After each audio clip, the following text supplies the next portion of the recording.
It's the last talk for the day, and I'm guessing a lot of you are interested in just getting over with it and going home, and I'll try and make it a little interesting if I can. Oh, by the way, talking of wet weather, seeing the weather today morning, I didn't think that there'll be a turnout like this, and I'm really happy that this kind of enthusiasm is out there for big data, and kudos to all of us. About me, I work as a big data engineer at DataSift. Those are my details, and I have had a small part in the entire Hadoop architecture that's out there at DataSift. So what am I going to be talking about? There's going to be bits of sales pitch around there. I'm from a startup at a conference. You can't have somebody like that without a bit of a sales pitch. So I'm going to be talking about what is DataSift, but I sort of have to talk about it to give you some context on why do we need Hadoop and where and how we use it. And I'm going to be talking about the numbers, the use cases, and the lessons that we learned after using Hadoop. So, yeah, sales pitch. What is DataSift? So imagine yourself to be some sort of a corporate company or maybe a startup that has, I don't know, come out with a new iPhone app. And you want to sort of judge the opinion of people out there. Now, either you can go with surveys that are time-consuming, resource-consuming, or you can just listen to what are people saying on social media sites like Twitter or Facebook, so on and so forth. But if you want to do that on your own, you need to develop an infrastructure to be able to handle the kind of data social media is generating. And it's huge. It's really huge. Some of the numbers I'll be mentioning later on, you will see the kind of data we get is like really huge. So if you want to infer anything from social media, you have to build your own infrastructure out of it and have your own expertise in that field, and which may not always be an easy thing to do. That's where DataSift comes in. What we do is we aggregate information, we aggregate all kinds of interactions that are happening on social media sites like Twitter, Facebook, YouTube, Dig, MySpace, Reddit, and so on and so forth.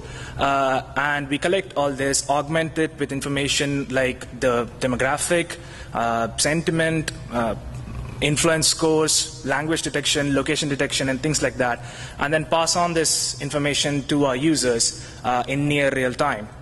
And as you can imagine, this is a lot of data that comes our way, and there you go. That essentially makes us a big data company. So that's the diagram that my manager showed to me when he tried to recruit me, and you can imagine I was like, okay, where do I fit in that? And I actually just fit in that bottom right corner, that small box in that entire architecture.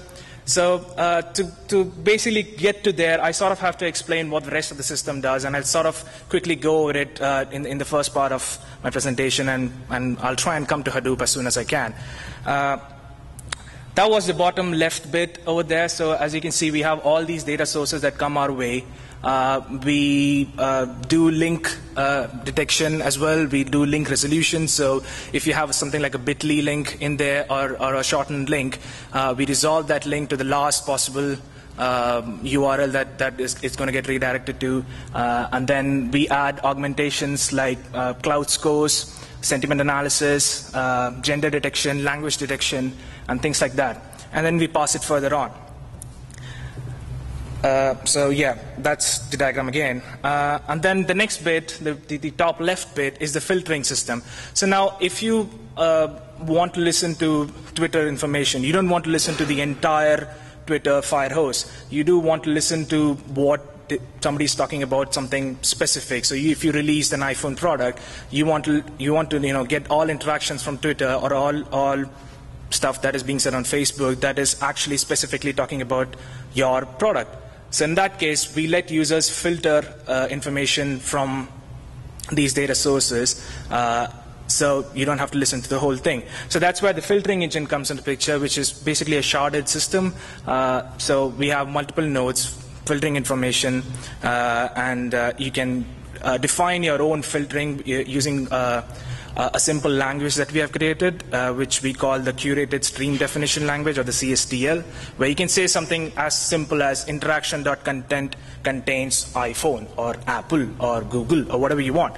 And then we filter these interactions in in less than a second, all this augmentation and all this filtering happens, and it basically comes your way.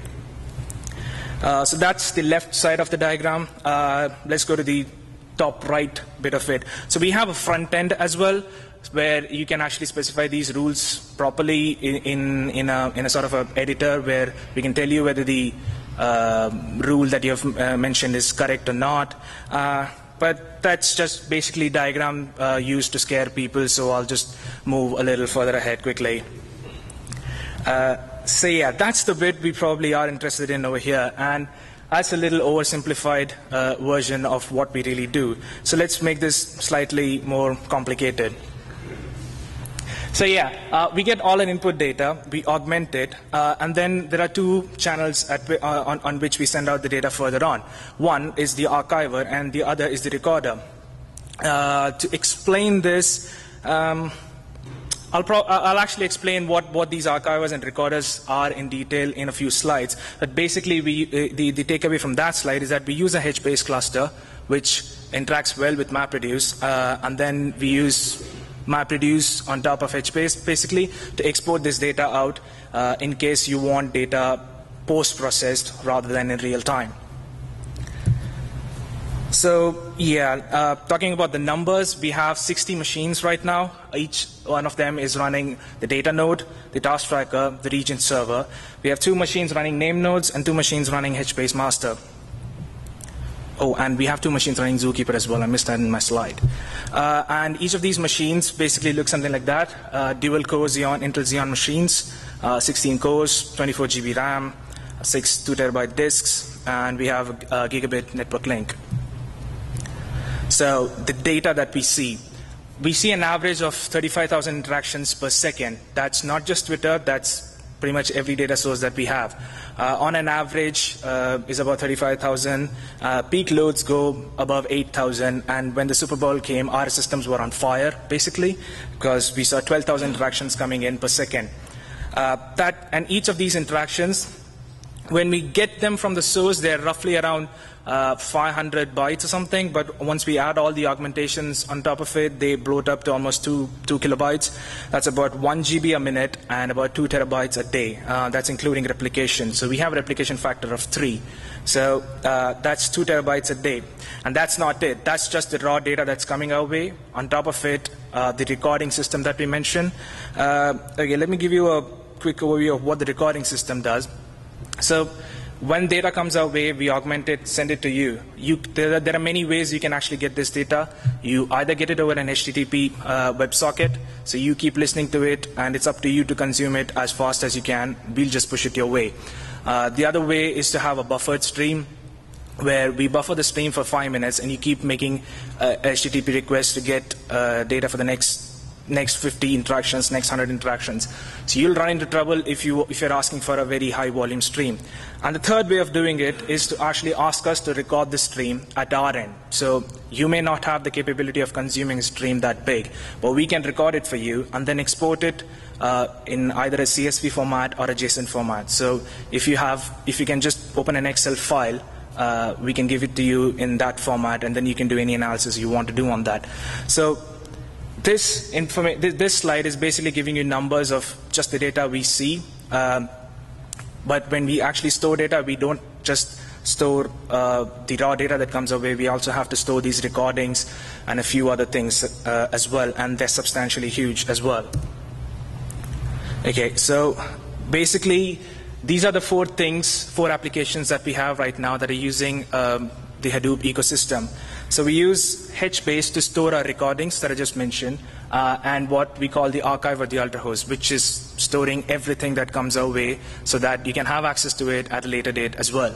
And we use MapReduce to get these data out. So export is basically corresponding to recordings, and the historics is corresponding to the archive or the ultra-host.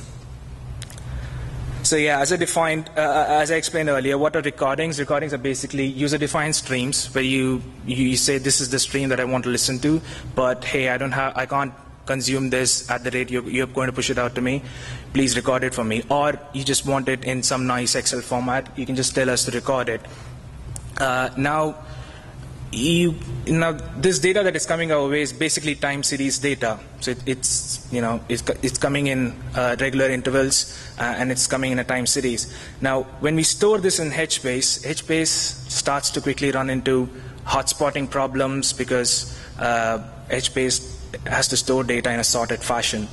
So when you start writing interactions to HBase, they start getting hotspots. To get over this, what we did was we just appended. That's the key format that we use for HBase, which is basically the recording ID and the interaction ID. Now this does mean that interactions for a specific recording will hotspot to a particular region, but recordings usually tend to be small enough to not create so much of a problem. So it works fine for us. Recordings are usually small. This problem gets compounded when we try to store everything, and I'll explain how we actually do that as well. Okay, so that's how the recording system looks like. The interactions come, we augment it, we filter it, and then say recording 1 goes to 2 of the first region servers, recording 2 will go to the next 2 region servers. Oh, by the way, if you have any questions, please do feel to interrupt me at any point. Okay, so corresponding to the recording system, what we have is the exporter, which is basically nothing but a MapReduce program using the default table input format for HBase to export data for a specific recording. Now, the only problem we hit with the recorder was that the end user wanted the data in a sorted fashion. But as you may know, if you just run MapReduce on table input on an HBase table, there is no guarantee that the data that comes out is going to be ordered. So we had to use what Hadoop gives you, and it's called the total order partitioner. In which case you have to specify your own partitions for the reducers, and then these outputs are then in a sorted fashion. So if you're looking to actually read out any data out of any data source, it can be just HDFS if you're trying to run a MapReduce. But if you want the data out in a totally sorted order, you should look at total order partitioner. So yeah, extending that recording diagram, that's once recorded, you have a MapReduce cluster that gets the data out of the region servers, and then we can actually either give you a link to download this, or if you want, we can push it to your location, any location that you would want us to push to at the moment. We support S3. We are looking to probably extend it to FTP as well, but if you have to tell us that there is such a need, because at the moment we're just supporting S3. So if you give us an S3 bucket to export it to, we can export it to that location as well. So yeah, again a sales pitch. We about a month back or so, we signed a deal with Twitter, which gives us access to 2 years of tweets, and we're going to be giving it out to the users. At the moment, this appliance is just in a closed beta sort of phase, and we're working with a few closed early access partners. And if you're interested, get in touch. You can have access to this as well. So basically, we now have access to the last 2 years of tweets. So in case you want to do any kind of analysis where you just realize, hang on a minute, social media is something I should look at, but you missed the boat, you still can get access to all this data. So what does this deal mean in terms of what we're going to be storing on our clusters? That's about 95 billion tweets that we're going to be storing now. And that's going to add an additional about 300 terabytes of data on our clusters. And this import was not as easy as you would think it would be. It's not just a dump of data inside. There were quite a few things involved. Basically, we have to honor things like deletes and stuff. So if a user deleted a tweet, we have to honor those things to honor our deal. So it wasn't as easy as you would imagine. It wasn't just a dump. The moment you're running into data that huge, it never is easy, basically. So that, and then the next thing is archive or the ultra host. There's a common terminology out there for everything that Twitter has. It's called the fire hose. So basically, the any tweet that goes into Twitter, if you can consume it, Twitter has APIs. At the moment, the access is only with two companies. One is DataSift, and the other is a company in the US called GNIP, which have access to this fire hose. So we consume this fire hose, and we consume a lot of other data sources as well. As I mentioned, we like to call it the ultra hose, which is a lot bigger than the fire hose, and we store this in HBase as well. Now the hotspotting problem I mentioned gets really tricky over here, because we don't have a recording ID to randomize the data into chunks.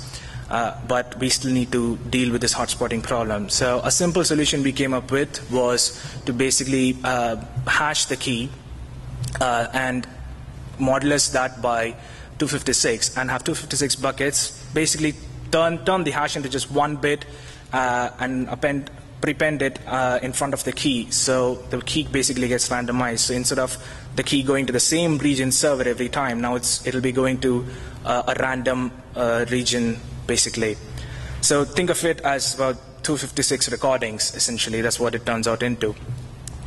So to deal with this, as I said, we added a leading randomizing bit. We pre-split the regions. The behavior of HBase, if you don't know, is to create one region. A region is essentially a key space. So if you have keys from, if your key space is going to be 0 to 10, so it'll create just one region for that key space. And then if it fills beyond a certain threshold, it'll break the key space into two. So instead of letting HBase do this, because if there is one region, there is no point of randomizing the key. It's still going to create hotspots. Everything's going to go to one region. We pre-split these regions so that they go to different machines. And we write concurrently. We write with about 5 to 6 threads concurrently to HBase, and our systems are still at times struggle when something like Super Bowl comes along. Historics is essentially the counterpart to exports for archive, where we export this data. If you want to use it, you can say, hey, give me all tweets that were talking about Mitt Romney or US elections in about a year ago, for a period of 3 months, something, or maybe not a year ago, about 4 to 5 months back. But the problem now is this data is unfiltered. The original recordings we were storing were filtered data, user-defined streams that we were storing. So all we had to do was just read the data out and push it out to S3 or wherever you want it at. But this archive, it's unfiltered raw data that had come our way. So we have to filter this data based on what you're looking for. The timelines are larger. So all this leads to basically more processing time, more processing cost, more I/O. So obviously we felt we had to optimize this more. So to do that, the solution we came up with is basically that. So what we do now is when we get more than one such queries trying to run over the same time period, you might be looking for, I don't know, some strata conference, maybe, but one person might be interested in listening to what were people talking about Google, and the other person might be interested in finding out what people are talking about Apple. But it's the same time frame. So we try to we chunk these jobs in a predefined interval, and any overlaps are run as just one job rather than trying to queue them one behind the other.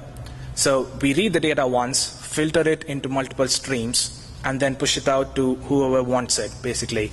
So if you see the pink line that over there, that's basically, if you imagine the black line to be a historic query, so we slot these, and any overlap is basically run as just one MapReduce job. So we read once out of HBase, and then filter it to whatever processing we want to do on top of it, rather than these 3 queries coming one behind the other, reading the same data. It's just 3, yeah, you get the idea, basically. So the lessons that we learned after doing all this was HDFS, very solid. Our ops teams always swears by HDFS. We shut down data nodes. We shut down even name node. We didn't shut down the name node. We restarted the name node, and it just came back fine. It was able to deal with any kind of trouble that the cluster had. But HBase, on the other hand, is still we felt it's a little fragile at this point, and there's a lot of tuning that you need to do, a lot of tuning basically.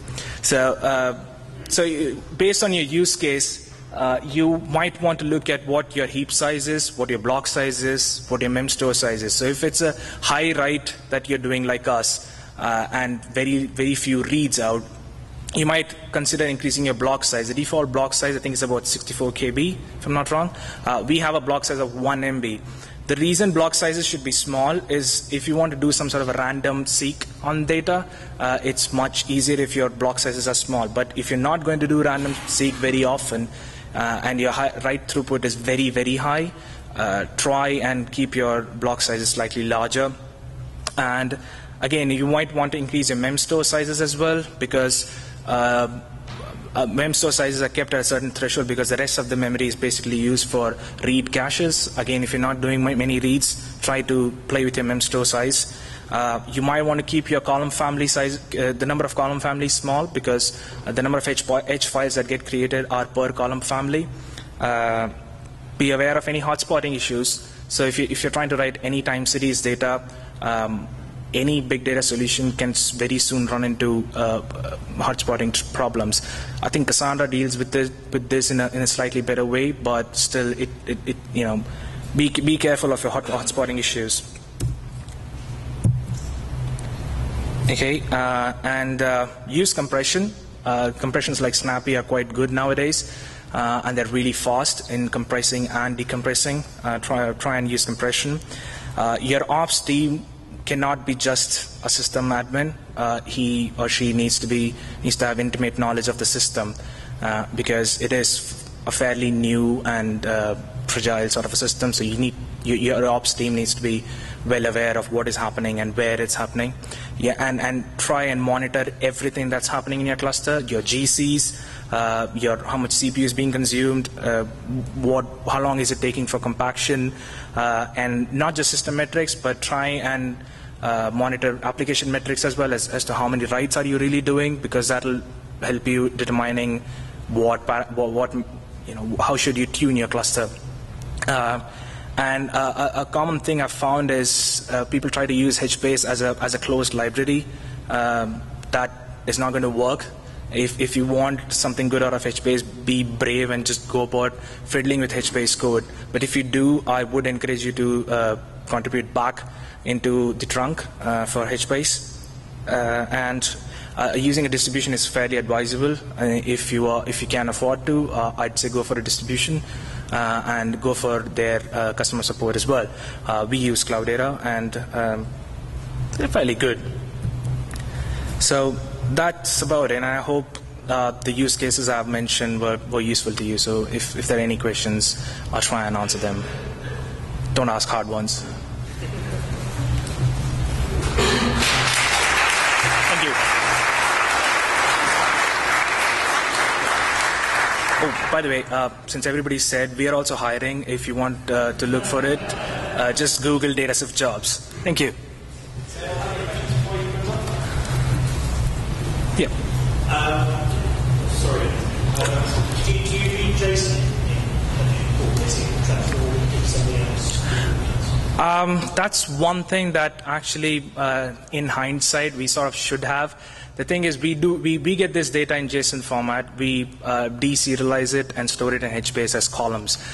When we actually tried to, the idea behind this design was that we thought maybe users would want to filter certain columns out and things like that. But the way the architecture evolved, we now read this data out of HBase and convert it back to JSON inside our MapReduce jobs.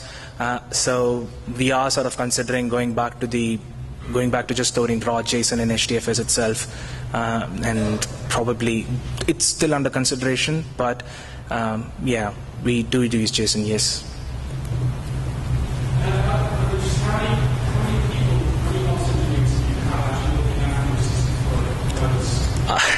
We have 4 guys, and all of them know decently well about HBase and Hadoop. I mean, they're good. Yeah.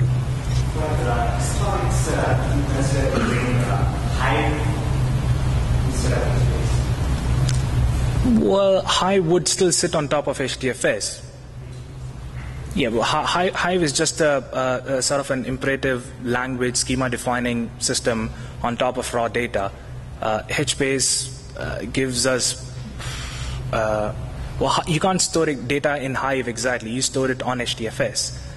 Whereas in case of HBase, you're storing the data in HBase itself. So there are APIs for HBase. There are ways of interfacing MapReduce with HBase. Whereas in case of Hive, you write SQL queries, or you use something like JDBC to, not JDBC, but yeah, you use those drivers to basically run over Hive. But I think you'll find that you would be much better off writing your own Java program rather than trying to interface with Hive. Because Hive is not always efficient in terms of the MapReduce jobs that it generates behind the scene. Does that answer your question? Yeah, we can probably have a chat after the talk. Any more questions? You mentioned the system of fire hose and HBase. Is there any individual side of the connection? Is there any part in between to buffer and allow for any hiccups in HBase, or is it just this unrelenting 24/7 stream into HBase? Okay. Adding additional nodes to. Yeah, the question is, when we consume this fire hose, do we buffer this data before we put into HBase, or is it just a continuous hammering of HBase? It's a good question, and currently we hammer HBase, and it is giving us a lot of problems, because of which we have just now actually implemented a Kafka queue before it. So we have to have, I mean, that kind of write throughput onto HBase is going to give you trouble. So the solution we have come up with is implementing a Kafka queue before we actually write to HBase. So in case there's any hiccup out there, we can replay the data. Yeah. Any more questions? All right. Thank you.